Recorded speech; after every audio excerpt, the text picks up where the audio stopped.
శుభోదయం మిత్రులారా, వార్తా కథనాలపై విశ్లేషణ కార్యక్రమం టీజీటీవీ మార్నింగ్ న్యూస్ కు స్వాగతం. నేను మీ జర్నలిస్ట్ సత్య. ముందుగా జరుగుతున్న పరిణామాలను కనుక పరిశీలించినట్లయితే ఇండియా పాక్ అంటే యుద్ధ మేఘాలు పూర్తిగా అలముకున్నాయి. పూర్తి స్థాయిలో యుద్ధానికి దిగినప్పటికీ కూడా పాకిస్తాన్ ఏదైతే దుస్సాహసం చేస్తా ఉన్నదో నిన్నటి రోజున సుమారు 300 నుంచి 400 డ్రోన్లతోటి మరి వివిధ సిటీల మీద దాడులు చేసే ప్రయత్నం చేస్తా ఉన్నది. ఒకవైపు దేశమంతా యుద్ధ వాతావరణం అనుకుని మరి ఇక్కడ టెన్షన్ గా ఉంటే మరి ఇక్కడ తెలంగాణలో మాత్రం అందాల పోటీలతోటి ఇక్కడ మరి ఆనందంగా గడుపుతా ఉన్నారు తెలంగాణకు సంబంధించిన రాజకీయ నాయకులు అనే విషయాన్ని మనం ఇక్కడ గమనించాలి. ఒకవైపు ఐపీఎల్ ను కూడా వారం రోజుల పాటు వాయిదా వేసినప్పటికీ అందాల పోటీలను మాత్రం ఖచ్చితంగా నిర్వహించడానికే ముందుకు సాగుతా ఉన్నది ప్రభుత్వం అనే విషయాన్ని కూడా మనం ఇక్కడ గమనించాలి. పాకిస్తాన్ దుస్సాహసాన్ని ఎప్పటికప్పుడు తిప్పికొట్టడంతో పాటు మరి ఇక్కడ ఆర్మీ తోటి నిరంతరం చర్చ జరుగుతున్న నిన్న రోజున మళ్ళీ త్రివిధ దళాలతోటి సమావేశమైన ప్రధానమంత్రి తిరిగి వాళ్లకు ఫ్రీ హ్యాండ్ ఇచ్చిండు. వారికి సంపూర్ణ సర్వాధికారాలను కూడా కట్టబెట్టిన అంశాన్ని మనం ఇక్కడ చూడవచ్చు. ఒకవైపు ప్రభుత్వం ఇక్కడ తెలంగాణ ప్రభుత్వం చూసుకున్నట్టయితే తెలంగాణ ప్రభుత్వం మరి ఇక్కడ యుద్ధ మేఘాలు అనుకున్న అందాల పోటీలు నిర్వహిస్తూ ఒకవైపు ఉంటా ఉంటే మరోవైపు వాళ్ళకు సంబంధించిన నేతలు ఒకడేమో పాకిస్తాన్ నీకు శత్రువు అయితే నాకెందుకు శత్రువు అని మాట్లాడుతారు గతంలో. ఇప్పుడు చూసుకున్నట్టయితే దానికి సంబంధించిన ఎంపీ అసలు ఏం చెప్పదలుచుకున్నాడు అర్థం కాక పాకిస్తాన్ ప్రజలందరూ కూడా మంచి వాళ్ళే అని చెప్పి మాట్లాడుతూ మరోసారి కాంగ్రెస్ ప్రభుత్వాన్ని మరి ఇక్కడ కాంగ్రెస్ పార్టీని అబాస్ పాలు చేసే విధంగా మాట్లాడిన మాటలు కనుక విన్నట్లయితే జైషా ఈ మహమ్మద్ ఈ రెండు ఆర్గనైజేషన్స్ కూడా కేవలం ఈ రెండు ఆర్గనైజేషన్లు అక్కడ పాకిస్తాన్ లో కూడా వాస్తవంగా పాకిస్తాన్ ప్రజలు కూడా మన మాదిరిగానే ప్రజలు. కానీ ఈ రెండు ఆర్గనైజేషన్స్ కి గతంలో పాకిస్తాన్ ప్రభుత్వం గతంలో పాకిస్తాన్ ఉన్నటువంటి ఆర్మీ వాళ్ళు ఉన్నటువంటి దురుద్దేశంతో ఈ రెండు ఆర్గనైజేషన్ కి అక్కడ షెల్టర్ ఇవ్వడం జరిగింది ఆ దేశంలో. అక్కడి నుంచే ఈ కార్యకలాపాలు నడుస్తున్నాయి. అక్కడి నుంచే వీళ్ళు ప్రతిసారి నేను చెప్పిన 4 మే అసలు నేనే ఈ విలేకరుల సమావేశం నిర్వహించి మరి ఏం చెప్పదలుచుకున్నాడు అనే విషయాన్ని మరి ఇక్కడ ప్రజలకు అర్థం కాలేదు. కానీ ఏదైతే పాకిస్తాన్ పట్ల కాంగ్రెస్ పార్టీకి ఉన్న ప్రేమ మాత్రం దీని ద్వారా అర్థమైతా ఉన్నది. పాపం అక్కడ ప్రజలకు ఏం జరుగుతుందో అని చెప్పి ఆవేదన వ్యక్తం చేస్తా ఉన్నారు. కిరణ్ కుమార్ రెడ్డి, చామల కిరణ్ కుమార్ రెడ్డి ఏదైతే రేవంత్ రెడ్డికి అత్యంత సన్నిహితుడు, గతంలో ఇంకో సన్నిహితుడు అద్దంకి దయాకర్ పాకిస్తాన్ నేను ప్రేమిస్తా అని చెప్పి బహిరంగంగానే చెప్పిండు. పాక్ నీకు శత్రువు అయితే నాకెందుకు శత్రువు అని. ఇప్పుడు చెప్పాలి పాక్ ఎవరికి శత్రువో. పాకిస్తాన్ శత్రువు కానోడు అసలు భారతదేశంలో ఉండడానికి అర్హుడు కాదు. అలాంటి వాళ్ళందరినీ దేశ బహిష్కరణ చేయాలి. అలాంటి విధవులకు సిగ్గు రావాలంటే మరి ఇప్పటికైనా ఇంకా పాకిస్తాన్ పట్ల ప్రేమను వ్యక్తపరచడాన్ని మానుకోవాల్సిన అవసరం ఉన్నది. ఒకవైపు దేశమంతా మరి ఇక్కడ రక్తం మరుగుతా ఉంటే ఈ కాంగ్రెస్ నాయకుల మాటలు మాత్రం మరి ఇంకా పాకిస్తాన్ మీద వాళ్ళకున్న ప్రేమ, ముస్లిం ఓట్ల కోసం పాకిస్తాన్ మరి తీవ్రవాదులను కూడా సమర్థించే రకంగా ఉన్నాయి వీళ్ళ మాటలు చూసుకున్నట్టయితే. ఇక అప్పుల మీద రేవంత్ రెడ్డి చేస్తున్న తప్పుడు ప్రచారాలను నిన్నటి రోజున ఏదైతే బీజేపీ ఎంపీ ఈటల రాజేందర్ గారు గతంలో ఆయన మరి ఇక్కడ తెలంగాణ ఆర్థిక మంత్రిగా చేసిండ్రు. ఆయన నిన్న మరి ఇక్కడ ఏదైతే 8,29,000 కోట్లు ఒకసారి 6 అంటాడు, ఒకసారి 7 అంటాడు, ఒకసారి 8 అంటాడు, ఒకసారి 8,29 అని అంకెలతో సహా చెప్పుకుంటా వస్తాడు. మరి ఆయన ఏదైతే అబద్ధాలన్నింటి కూడా బట్టబయలు చేసిండు నిన్న బీజేపీ ఎంపీ అనే విషయాన్ని తెలంగాణకున్న అప్పు 4,63,583 కోట్లు. రాష్ట్రం వచ్చినాడు కూడా అప్పు ఉండే. చాలా మంది మిగులు బడ్జెట్ అంటే కానీ రాష్ట్రం వచ్చినప్పుడు కూడా పంచుకున్నప్పుడు మనకు కొంత అప్పు వచ్చింది ఉమ్మడి రాష్ట్రం వారసత్వంగా. అది 77,333 కోట్లు. 77,333 కోట్ల రూపాయలు ఆనాడు రాష్ట్రం విడిపోయినప్పుడు మనకు అప్పు వచ్చింది. ఇవాళ 2024-25లో ఇవాళ మనకున్న అప్పు గ్యారెంటీ రుణాలు పక్కకు పెడితే మనకున్న అప్పు 4,63,583 కోట్లు. దీనికి ఇప్పటి వరకు రేవంత్ రెడ్డి 8,29,000 కోట్లు ఉన్నాయి. దానిలో నేను మరి ప్రతి నెల 10,000 కోట్లు అటే చెల్లిస్తాను, 1,58,000 కోట్లు తీసుకొచ్చినట్టయితే ఇప్పటికి 1,60,000 కోట్లు కట్టినా అని చెప్పి అనేక అబద్ధాలు ఏ విధంగా ఆడుతా ఉన్నాడో. పరిపాలన చేతగాక అసమర్థ ముఖ్యమంత్రిని కనుక పీఠం మీద కూర్చుండబెడితే ఏ విధంగా ఉంటుంది, ఏ విధంగా చేతులెత్తేసిండు ఇటు విద్యార్థులకు, ఇటు ఉద్యోగులకు, ఇటు నిరుద్యోగులకు, ఇటు ఏదైతే ఆర్టీసీ కార్మికులకు కానీ అందరికి కూడా మొండి చేయి చూపిస్తున్న రేవంత్ రెడ్డి దాన్ని అంతా కూడా తన చేతగాంతనాన్ని గత ప్రభుత్వం మీద అప్పులు చేసిందని చెప్పి నెపం నెట్టే ప్రయత్నం ఏదైతే చేసిందో ఎక్కడికక్కడ ఆయనకు ఎదురు దెబ్బలు జరుగుతూనే ఉన్నాయి. నిన్న రోజున బీజేపీ ఎంపీ సైతం ఏదైతే చెట్టా పట్టాలు వేసుకొని తిరుగుతాను ఇక్కడ కాంగ్రెస్ అదేవిధంగా బీజేపీ నాయకులు ఈటల రాజేందర్ గారును మరి ఇక్కడ మహేశ్వర్ రెడ్డి ఇద్దరు మాత్రమే బీజేపీ తరఫున ప్రతిపక్ష పాత్ర పోషిస్తా ఉన్నారు.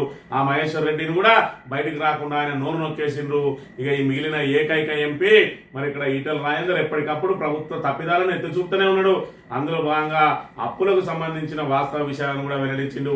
ఇప్పటికైనా రేవంత్ రెడ్డి తన అసమర్థతను మరి ఇంకా ఏదైతే కప్పిపుచ్చుకోవడానికి ఆరోపణలు మానుకొని మరి ఇక్కడ ఏ విధంగా తాము ఇచ్చిన గ్యారెంటీలను అమలు చేయాలనే దాని మీద నిపుణుల సలహాలతో ముందుకు సాగితే బాగుంటారనే విషయాన్ని గమనించాలి. వార్తా కథనాలను విశ్లేషించే ముందుగా మంత్రికి సంబంధించిన వార్తలను కనుక గమనించినట్టయితే మంత్రికి సంబంధించిన ప్రజలు అల్ప సంతోషులు.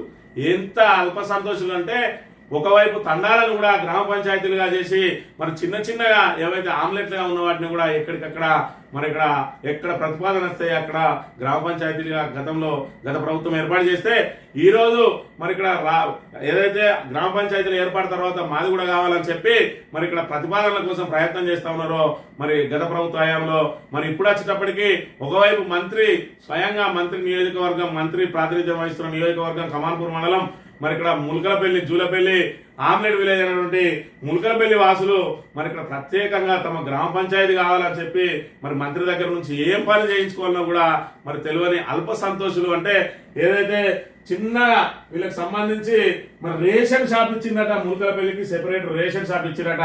అది దశాబ్దాల కళాట. వీళ్ళకు ఆ దశాబ్దాల కళ నెరవేర్చినందుకు ఇక్కడ శ్రీధర్ బాబుకు నిన్నటి రోజున పాలాభిషేకం చేసిండ్రు కాంగ్రెస్ నాయకులు.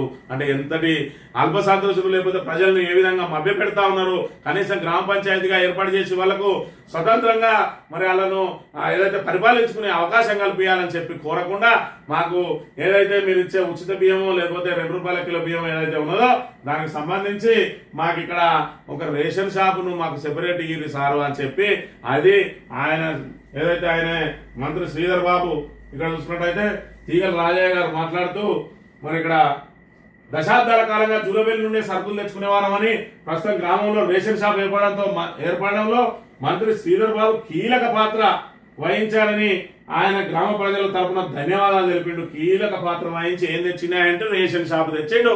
దానికి మంత్రికి పాలాభిషేకాలు మరి ఇక్కడ ప్రత్యేక గ్రామ పంచాయతీ కావాలని చెప్పి ఈ నాయకుడు కోరడు. మరి ఆ ప్రజలకు తెలియదు ఇవాళ ఏదైతే ఆ ఉచిత బియ్యం ఇచ్చేదో లేకపోతే 2 రూపాయల కిలో బియ్యం ఇచ్చేదో అది వాళ్ళ గ్రామం నుండి పోస్తే దానికే మరి మహాప్రభు అని చెప్పి ఇక్కడ సంబరాలు జరుపుకుంటా ఉన్న మంతని ప్రజలు ఎంత అల్ప సంతోషులు. మరి ఈ అల్ప సంతోషులను బట్టి ఇక్కడ మన పరిపాలన ఏ విధంగా సాగుతా ఉన్నది. మరి నెలకోసారి 2 నెలలకోసారి వచ్చినా కూడా ప్రజలు సారుకు ఎందుకు మరి ఇక్కడ అభిమానంగా ఉంటారు అంటే సార్ మా ముఖం చూస్తే చాలు, మమ్మల్ని పేరు పెట్టి పిలిస్తే చాలు, మాకు రోడ్ వద్దు, మాకేం కొత్త బిల్డింగ్లు వద్దు, కొత్తగా మాకు పరిశ్రమలు వద్దు, ఉద్యోగాలు వద్దు, సార్ ముఖం చూస్తే చాలు అన్నట్టుగా ఉన్నది అల్ప సంతోషుల కథ అనే విషయాన్ని మనం ఇక్కడ ప్రధానంగా గమనించాలి. నమస్తే తెలంగాణ పత్రికను కనుక గమనించినట్టయితే పాకిస్తాన్ దుర్మార్గానికి సాక్ష్యాలు ఇవిగో. కాశ్మీర్లోని యూరిలో ఓషియాపూర్ పంజాబ్ లో పాక్ ప్రయోగించిన ఒక క్షిపణిని ఇక్కడ భారత సైన్యం ఇక్కడ కూల్చేసింది. బరితెగించిన పాక్ పౌరులపై అటాక్, జనావాసాలే లక్ష్యంగా దాడులు తిప్పికొడుతున్న భారత్. ఎల్ఓసి వెంట పాక్ విచక్షణారహిత కాల్పులు, సరిహద్దు రాష్ట్రాల్లోని గ్రామాలపైకి మోటార్ షెల్స్ దాడిలో సైనికులు సహా ఇతర పౌరుల దుర్మరణం. 3 రోజుల్లో 19 చేరిన మృతుల సంఖ్య. పంజాబ్ ఫిరోజ్పూర్ లో 3 తీవ్ర గాయాలు. సమర్థంగా దాడులను తిప్పికొడుతున్న భారత సేన. ఢిల్లీలో త్రివిధ దళాధిపతులతో ప్రధాని మోడీ భేటీ. టెరిటోరియల్ ఆర్మీ రెడీ చేయాలని కేంద్రం ఆదేశం అని చెప్పి మరి ఇక్కడ పాకిస్తాన్ లోపలికి వెళ్లి పాకిస్తాన్ భూభాగంలోకి వెళ్లి అక్కడ ఉన్న 9 ఏదైతే ఉగ్రవాద శిబిరాలను మరి ఏ విధంగా అయితే కూల్చివేసిందో వాళ్ళు దానికి ప్రతీకార చర్యగా అనేక ప్రయత్నాలు చేస్తూనే ఉన్నారు. దానికి వాళ్ళకు వీలు కాకపోవడంతో చుట్టూ ఏదైతే ఎల్ఓసి వెంట ఉన్నా మరి ఇక్కడ జనావాసాల మీద విచ్చలవిడిగా కాల్పులు జరుపుతా ఉన్నారు. మరి మొన్నటికి మొన్న 26 మంది చనిపోయినారు. నిన్నటి రోజున 3 ఒక పాక్ ఏదైతే ఒక ఆర్మీ మరి వ్యక్తితో పాటు 2 పౌరులు కూడా చనిపోయిన పరిస్థితి. మరోవైపు ఈ విధంగా జనావాసాల మీద దాడులు చేస్తే వాళ్ళ ఇండ్లు ఏ విధంగా ధ్వంసమైనాయి అనే విషయాన్ని మనం ఇక్కడ గమనించాలి.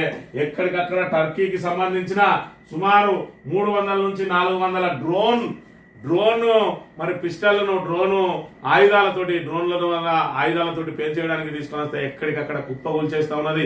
భారత రక్షణ వ్యవస్థను తట్టుకొని అవి లోపలికి వచ్చి తమ లక్ష్యాన్ని చేరుకోవడం అనేది కళ. ఇలాంటి మిసైళ్లను కూడా ఎక్కడికక్కడ కూల్చిపడేస్తా ఉన్నది భారత ఆర్మీ అనే విషయాన్ని మనం ఇక్కడ ప్రధానంగా గమనించాలి. మనమే మరి పాకిస్తాన్ లాగా ఒకవేళ దయా దాక్షిణ్యాలు లేకుండా పౌరుల మీద కూడా కాల్పులు జరిపినట్టయితే అసలు ఎలుగోసి వెంట ఉన్న ఏ గ్రామంలో కూడా ఒక్క మనిషి కూడా జీవించి ఉన్నాడు. మరి ఇంకా కూడా భారత సంయమనం పాటిస్తా ఉంటే మరి పిరికి పంద పాకు యుద్ధం చేదగాక మరి ఇక్కడ సామాన్య పౌరుల మీద కాల్పులకు తెగబడుతున్న అంశాన్ని మనం ఇక్కడ ప్రధానంగా గమనించాలి. భారత్ నేరుగా ఎదుర్కొనే సత్తా లేక పాకిస్తాన్ దుర్మార్గాలకు ఒడిగడుతున్నది. పౌరుల ఆవాసాలు ప్రార్థనాలయాల లక్ష్యంగా దాడులకు తెగబడుతున్నది. సరిహద్దు రాష్ట్రాల్లోని గ్రామాలపైకి డ్రోన్లు క్షిపణులు ప్రయోగిస్తున్నాయి. తాజాగా శుక్రవారం ఈ దాడుల్లో 3 మృతి చెందారు.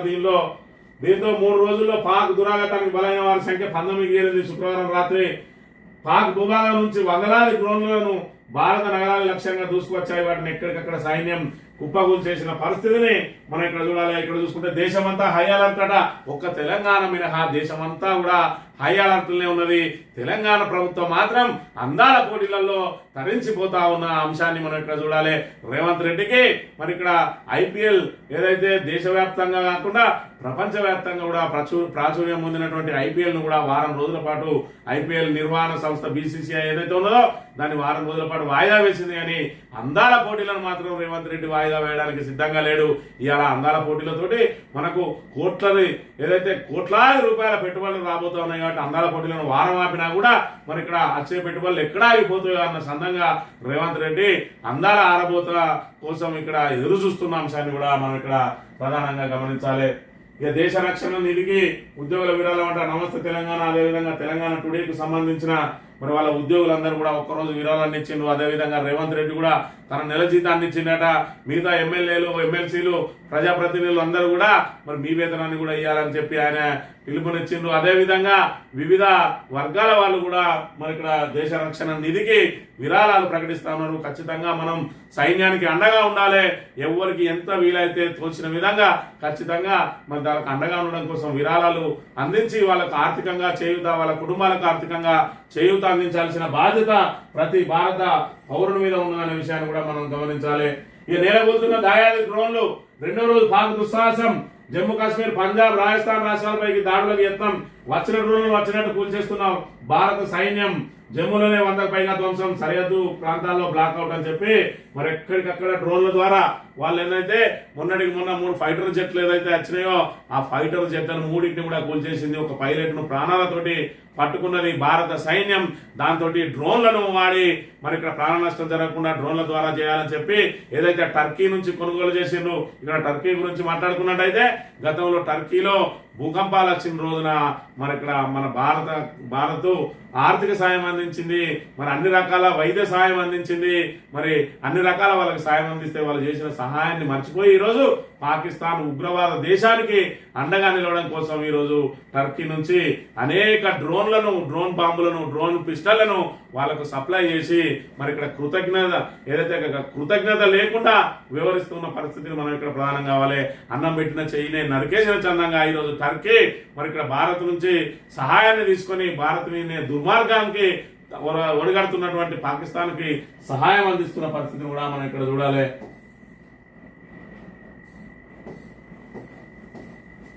గ్రాడ్యుటీ ఉద్యోగుల హక్కు దానం కాదు. రిటైర్మెంట్ బెనిఫిట్ చెల్లింపులో జాప్యమేందుకు సకాలంలో అందజేయడంలో ప్రభుత్వం విఫలం. ఇది రాష్ట్ర ఆర్థిక పరిస్థితిని ఎత్తి చూపుతున్నది. ఇట్లయితే ప్రభుత్వంపై ప్రజలకు విశ్వాసం పోతుంది. ఉచితాలపై ఆలోచించాల్సిన తరుణం ఆసన్నమైంది. రిటైర్మెంట్ బెనిఫిట్స్ పై హైకోర్టు కీలక వ్యాఖ్యలు. పిటిషనర్కు 2 నెలల్లో చెల్లించాలని ఆదేశాలని చెప్పి మరి ఇక్కడ ఏదైతే రిటైర్మెంట్ ఉద్యోగులు ఉన్నారో వాళ్ళ బెనిఫిట్స్, గ్రాడ్యుటీ కానీ మిగతా పెన్షన్ కానీ మరి ఇక్కడ CMPF లేకపోతే ఆ PF దాని డబ్బులు ఏదైతే దాచుకున్నారో అవన్నిటి కూడా మరి తిరిగి ఇయ్యలేక వాళ్ళకు బాండ్లు ఇస్తా ఉన్నది. 4 సంవత్సరాలు 5 సంవత్సరాల టైం పెట్టి బాండ్లు ఇస్తా ఉన్నది. రిటైర్మెంట్ అయిన తర్వాత తనకున్న అప్పులను లేదంటే సొంత ఇల్లు కట్టుకోవడమో లేదంటే పిల్ల పెళ్లిళ్ళు చేయడమో విద్యార్థుల చదువుల కోసమో తన కుటుంబాన్ని స్టేబుల్ చేసుకోవడం కోసం ఏదైతే తనకు రావాల్సిన బెనిఫిట్స్ కోసం ఎదురు చూస్తూ ఉంటే తెలంగాణ రాష్ట్ర ప్రభుత్వం మాత్రం వాళ్ళకి బెనిఫిట్స్ చేయకుండా వేధిస్తున్నది. దాంతో హైకోర్టు పోతే నిన్న రోజున హైకోర్టు మరి తీవ్రమైన వ్యాఖ్యలు చేసింది. మరి ఇక్కడ మీరు ఏదైతే పప్పు బెల్లం లాగా ఉచితాలు ఓట్ల కోసం ఉచితాలను ప్రకటించి అన్నింటినీ కూడా ఉచితంగా ఇస్తూ ఉద్యోగులను ఎందుకు ఇబ్బందులు పెడతా ఉన్నారు. ఇదైతే మరి ఇక్కడ ఏదైతే మీ ఈ చర్య వల్ల మరి మీ ఆర్థిక పరిస్థితి మీద ఆర్థిక పరిస్థితి ఏ విధంగా ఉన్నదో ఎత్తి చూపుతా ఉన్నది. దీని మీద ప్రజలు విశ్వాసం కోల్పోయే అవకాశం ఉన్నది. 2 నెలల్లో పిటిషనర్కు డబ్బులు ఇవ్వన్నారు. ఎవరు హైకోర్టుకు పోతేనే వాళ్ళకి డబ్బులు వస్తున్న పరిస్థితి. ఈ రోజు రిటైర్మెంట్ బెనిఫిట్స్ కావాలంటే ఖచ్చితంగా కోర్టుకు పోయి తెచ్చుకోవాలి. మరి ఇక్కడ రోజుకొక మరి ఇక్కడ ప్రతి నెల 1000-1500 మంది ఎవరైతే మరి రిటైర్మెంట్ అవుతా ఉన్నారో అందులో 4-5 కోర్టుకు పోతా ఉన్నారు. మిగతా వాళ్ళకు బాండ్లు ఇచ్చి పంపిస్తా ఉన్నారు. మరి ఇక్కడ ఇప్పటికైనా ప్రభుత్వం ఆలోచన చేసుకోవాలి. రిటైర్మెంట్ అయిన టైంలో వాళ్ళకి రావాల్సిన బెనిఫిట్స్ ను వాళ్ళకి ఇస్తే వాళ్ళ కుటుంబానికి అండగా ఉన్నట్టుంటుంది అనే విషయాన్ని కూడా గమనించాలి. రేషన్ తొలగింపుపై తిరుగుతూ పోయిన ప్రాణం. ఇటీవల రేషన్ కార్డులో నుంచి పేరు తొలగించిన ప్రభుత్వం తిరిగి చేర్చాలంటూ 4 రోజులుగా వృద్ధుడి ప్రయాస. ఎంపీడీఓ ఆఫీస్ వద్ద గుండెపోటుతో మల్లయ్య మృతి. రేషన్ కార్డులో ఏదైతే ఆయన పేరు తొలగిపోయిందట ఆ పేరు తొలగింపు కోసం మరి ఇక్కడ తన పేరు చేర్చాలని తిరిగి గుండెపోటుతో చచ్చిపోయిండు. ఆఫీసర్ల పరిస్థితి ఏ విధంగా ఉన్నది? రేషన్ కార్డులలో పేరు తొలగించిన పేర్లను తిరిగి అందులో చేర్చాలంటే మరి ఇక్కడ ఎంత ఇబ్బందులు అయితే ఉన్నాయి. ఇప్పుడు కొత్త రేషన్ కార్డులు ఇస్తా అని చెప్పిండ్రు. ఎవరైతే తల్లిదండ్రులతో ఉన్న వ్యక్తులు ఎవరైతే ఉన్నారో వాళ్ళు పెళ్ళైన తర్వాత ఇప్పుడు వాళ్ళు కొత్తగా రేషన్ కార్డు తీసుకోమంటే ముందు ఆ పేరు తొలగించుకోమన్నారు. ఇప్పుడు ఆ ఒక్క పేరు తొలగించుకొని తన భార్య పిల్లల పేర్లు ఎక్కించుకుందామంటే అసలు ఆ ఒక్క పేరు లేదు, కొత్త రేషన్ కార్డు లేదు. మరి ఇక్కడ ఏదైతే వ్యవసాయ శాఖ మంత్రి ఈ రేషన్ కార్డులు ఇప్పటికే జనాభా కంటే ఎక్కువ ఉన్నాయి, ఇప్పుడు ఇవి వచ్చిన అవసరమా అంటాడు. ఇగో ఇది పరిస్థితి. ఏదైతే ఓట్ల కోసం మరి నానా హామీలు ఇచ్చిండ్రు, అడ్డమైన హామీలు ఇచ్చిండ్రు, అలవిగానే హామీలు ఇచ్చిండ్రు. మరి గత ప్రభుత్వాన్ని దోషిగా చూపెట్టడం కోసం అనేక ఆరోపణలు చేసిండ్రు. ఇవాళ అవి నెరవేర్చలేక చేతులెత్తేసి ఇలా తెలంగాణ రాష్ట్రాన్ని నట్టేట ముంచుతా ఉన్నది కాంగ్రెస్ ప్రభుత్వం అనే విషయాన్ని మనం ఇక్కడ ప్రధానంగా గమనించాలి. ఈ అమరులకు నివాళి. పహల్గాంలో ఉగ్రదాడిలో మరణించిన పర్యాటకులకు, పాక్ కాల్పుల్లో ప్రాణాలు కోల్పోయిన పౌరులకు, సైనికుడికి శుక్రవారం ఖమ్మంలో జరిగిన కార్యక్రమంలో నివాళులర్పిస్తున్న బీఆర్ఎస్ వర్కింగ్ ప్రెసిడెంట్, దాంతోపాటు బీఆర్ఎస్ శ్రేణులందరూ కూడా నిన్నటి రోజున ఖమ్మంలో ఏదైతే మీటింగ్ జరిగిందో దానికి సంబంధించి ముందుగా ఈ అమరులకు నివాళులు అర్పించిన తర్వాత వాళ్ళ సమావేశాన్ని నిర్వహించిన పరిస్థితిని మనం ఇక్కడ వచ్చిన సాక్షి దినపత్రిక విషయానికి వస్తే 2వ రోజు రెచ్చిపోయిన పాక్ సరిహద్దు ప్రాంతాలపై క్షిపణులు డ్రోన్లతోటి ఏదైతే మరి ఇక్కడ దాడులు చేయడానికి ప్రయత్నం చేసిందో ఎక్కడికక్కడ మరి ఇక్కడ డ్రోన్లన్నింటినీ కూడా నాశనం చేస్తూ మరి ఎక్కడికక్కడ వాటిని అన్నింటినీ కూడా కూల్చేసింది ఈ రోజు భారత ఆర్మీ అనే విషయాన్ని మనం ఇక్కడ ప్రధానంగా గమనించాలి. పాకిస్తాన్ కు $1 బిలియన్ భారత్ అభ్యంతరం తెలిపిన ఎగ్జిక్యూటివ్ బోర్డు భేటీలో IMF ఆమోద ముద్ర. పాక్ ప్రధాన కార్యాలయం ప్రకటన అని చెప్పి ఒకవైపు యుద్ధం మరి ఇక్కడ తరుముకొస్తున్న వేళ పాకిస్తాన్ ఆర్థికంగా మరి ఇక్కడ కొట్టుమిట్టాడుతా ఉంటే మరి ఇక్కడ IMF ఇంటర్నేషనల్ సంస్థ వాళ్ళకు $1 బిలియన్ అంటే సుమారు 25,000 కోట్ల రూపాయలు మరి ఇక్కడ వాళ్ళకు ఏదైతే ఆర్థిక సహాయాన్ని అందించింది. అంటే భారత్ మీద మరి ఇక్కడ యుద్ధం జరుగుతూ ఉంటే మరి వాళ్ళు తీవ్రవాద కార్యకలాపాలకు వాడతారు, భారత్ మీద దాడుల కోసమే ఇది వాడతారు అని చెప్పి భారత్ అభ్యంతరం తెలిపినా కూడా వాళ్ళకి ఆర్థిక సహాయం అందించింది. అంటే దీని వెనుక ఏ దేశాలు కుట్ర పడుతూ ఉన్నాయనే విషయాన్ని కూడా మనం ఇక్కడ గమనించాలి. నాది లేటెస్ట్ మోడల్ అట, అందుకే కేంద్రం తెలంగాణ అనుసరిస్తుంది. ది హిందూ హ్యాండిల్ చర్చాగోష్ఠిలో CM Revanth Reddy, Modi WhatsApp university, నాది స్కిల్ యూనివర్సిటీ. కులం ప్రభావం ఎలా ఉంటుందో నాకు బాగా తెలుసు, అందుకే సామాజిక న్యాయంపై దృష్టి సాధించి పనిచేస్తున్నాడట. ఆయనది లేటెస్ట్ మోడల్ అట. లేటెస్ట్ మోడల్ ఏంటంటే రాష్ట్రంలో మన ఎవరు నమ్మట్లేదు, దేశంలో మనకు ఎవడు అప్పేయట్లేదు, ఢిల్లీకి పోతే చెప్పులు ఎత్తుకపోతారు అనుకుని మనల్ని ఎవడు దగ్గరకు రానిత్తలేడు. ఇది ఈయన లేటెస్ట్ మోడల్. దీన్ని మోడీ అనుసరిస్తారన్నట. మరి ఆయన అయితే ఇక్కడ నేను నా చెప్పులు ఎత్తుకపోతారు, నా ప్రపంచంలో ఎవడు అప్పిత్తలేడు అని అయితే చెప్పలే. కానీ మరి ఈయన మోడల్ చూసుకున్నట్టయితే భారతదేశంలో బుద్ధున్నోడు ఎవడు కూడా కాంగ్రెస్ పార్టీకి ఓటయ్యాడు. మరి ఈయన మోడల్నే రాహుల్ గాంధీ ముందర పెట్టుకొని తిరిగితే రాబోయే రోజులలో ఇప్పుడు ప్రతిపక్ష హోదా వచ్చింది. మరి ఇప్పటి వరకు 10 సంవత్సరాలు ప్రతిపక్ష హోదా లేకుండా ఉన్నది కాంగ్రెస్, ఇప్పుడు ప్రతిపక్ష హోదా వచ్చింది. ఇలాంటి ముఖ్యమంత్రులను మరి ఉదాహరణగా చూసుకుంటే ప్రతిపక్ష హోదా కాదు కదా, డబుల్ డిజిట్ కూడా అచ్చుడు. మరి పార్లమెంట్ లో డబుల్ డిజిట్ కూడా రాని పరిస్థితి ఏర్పడుతుంది అనే విషయాన్ని మనం గమనించాలి. ఒక ఓటుకు 5 ఏళ్ల శిక్ష, 100% ఒక ఓటు వేసి 5 ఏళ్లు శిక్ష పడతా ఉన్నది ఈ రోజు తెలంగాణ ప్రజలకు. అది ఎక్కడికక్కడ ప్రజలే చెప్తా ఉన్నారు. తప్పు పార్టీకి ఓటేస్తే అనుభవించాలి కదా. కేసీఆర్ చెప్పినా వినకపోవడం వల్లే మోసకారి ప్రభుత్వం వచ్చింది. ఖమ్మం జిల్లా పర్యటనలో కేటీఆర్ వ్యాఖ్యలు, రేవంత్ రెడ్డి వంటి దివాలా కోరు సీఎం చూడలేదని ధ్వజం. స్థానిక ఎన్నికల్లో ప్రజా సమస్యలపై కాంగ్రెస్ నేతలను నిలదీయాలని ఇక్కడ బీఆర్ఎస్ పిలిపియాల్సిన అవసరం లేదు. ఎక్కడికక్కడ ప్రజలు ఎదురు చూస్తా ఉన్నారు. ఎప్పుడు నాయకులు ఊళ్ళలోకి వస్తారా, వాళ్ళని ఎప్పుడు తరిమి కొడదామని చెప్పి ఎదురు చూస్తున్న పరిస్థితిని మనం ఇక్కడ గమనించాలి. ఇక IPL లాంటి మన పోటీలనే ఇక్కడ వాయిదా వేసుకున్నది BCCI. కానీ అందాల పోటీలు మాత్రం యథావిధిగా నిర్వహిస్తున్నారు. ఈ రోజు షురు అట అందాల పండుగ నేడు షురు. హైదరాబాద్ గచ్చిబౌలి స్టేడియంలో ప్రపంచ సుందరి పోటీల ప్రారంభ వేడుకలు హాజరుగానున్న ముఖ్యమంత్రి రేవంత్ రెడ్డి ఘనంగా ఏర్పాటు చేసిన రాష్ట్ర ప్రభుత్వం ఇప్పటి వరకు 111 మంది సుందరిమణుల రాక అని చెప్పి మరి ఇక్కడ అందాల పోటీలలో గత మిస్ వరల్డ్ ఎవరైతే ఉన్నారో క్రిస్టినా పిస్కోవా మరి ఇక్కడ ఈమె కూడా వచ్చింది. ఏదైతే ఈమె కిరీటం మళ్ళీ ఇప్పుడు అందాల పోటీలలో ఎంపికైన వాళ్ళకి మరి ఇక్కడ ఈమె ద్వారానే కిరీటం ధరింపజేస్తారు. మరి ఇక్కడ పూర్తి స్థాయిలో యుద్ధ మేఘాలు అనుకున్నా కూడా మరి దేశమంతా కూడా హై అలర్ట్ పెట్టినా కూడా అందాల పోటీలతోటి ఆనందంగా గడుపుతా ఉన్నాడు రేవంత్ రెడ్డి. ఒకవైపు మరి ఇక్కడ కాంటాలు లేక రైతులు ధాన్యం కొనుగోలు జరగక నానా ఇబ్బందులు పడతా ఉన్నారు. అన్నమూరు రామచంద్ర నడుస్తా ఉన్నారు, ధాన్యానికి నిప్పులు పెట్టుకుంటా ఉన్నారు. మరి రోడ్ల మీద ఎండలో మరి ఇక్కడ రాస్తారోకాలు ధర్నాలు చేస్తా ఉన్నారు. ఇవేవి పట్టనట్టు అందాల పోటీలో మునిగి తేలుతా ఉన్నది కాంగ్రెస్ ప్రభుత్వం అనే విషయాన్ని మనం ఇక్కడ గమనించాలి. ఇక ఉద్రిక్తంగానే వరుసగా రెండో రోజు కూడా పాక్ డ్రోన్ల దాడులట. ఇక్కడ చూసుకున్నట్టయితే కూల్చాం, నిర్వీర్యం చేశాం. గురువారం ఒక్కరోజే 300 నుంచి 400 టర్కీ డ్రోన్లతో దాడికి పాక్ యత్నం. కాశ్మీర్లోని లేహ్ నుంచి గుజరాత్ లోని సర్క్రీక్ దాకా 36 నగరాల్లో సైనిక శిబిరాలే లక్ష్యం. అత్యధిక డ్రోన్లలో ఎలాంటి ఆయుధాలు లేవు. మన ఎయిర్ డిఫెన్స్ వ్యవస్థను పరీక్షించడానికే శిథిలాలపై దర్యాప్తు, మరిన్ని ఆధారాల సేకరణ, పౌర విమానాలను పాక్ అడ్డుగా పెట్టుకుంది. మీడియాతో విక్రమ్ మిశ్రీ, సోఫియా వ్యోమిక. జమ్మూలో చొరబాటుకు ఉగ్రవాదుల యత్నం, 7గురిని హతమార్చిన BSF అని చెప్పి మరి ఇక్కడ 300 నుంచి 400 డ్రోన్లు మరి ఇక్కడ ఆ 300-400 డ్రోన్లతోటి టర్కీ నుంచి వచ్చినాయి. మరి టర్కీ మరి ఇక్కడ పూర్తిగా ఏదైతే మనం సాయం అందించినామో ఆ సాయాన్ని కూడా మరి గుర్తుపెట్టుకోకుండా పాకిస్తాన్ ఏదైతే ఉగ్రవాద శిబిరాలకు సహాయం అందిస్తా ఉన్నది. మరి ఇక్కడ వాళ్ళు వేసిన 300 నుంచి 400 డ్రోన్లు అన్నిటి కూడా ఏది లక్ష్యం చేయకుండా పూర్తి స్థాయిలో నేలమట్టం చేసింది. ఇది భారతానికి ఘన విజయంగా మనం చెప్పుకోవచ్చు. ఆ ఇద్దరిని అప్పగించండి. మౌలానా మసూద్ అజర్, హఫీజ్ సయీద్లను అప్పగించాల్సిందిగా పాకిస్తాన్ కు భారత్ డిమాండ్. ఖచ్చితంగా ఆ ఇద్దరు ఎవరైతే ఉగ్రవాదులు ఉన్నారో వాళ్ళను అప్పగించాలని, లేదంటే పూర్తి స్థాయిలో యుద్ధానికి దిగడానికి కూడా సిద్ధంగా ఉన్నట్టుగా ఇక్కడ భారతదేశం మనం ముందుకు సాగుతున్న పరిస్థితిని మనం ఇక్కడ గమనించాలి. ఏ పరిస్థితులకైనా సిద్ధం. దేశ రాజధాని ఢిల్లీలో భద్రత కట్టుదిట్టం, ఎయిర్ సైరన్ల ఏర్పాటు, మాక్ డ్రిల్స్ నిర్వహణ.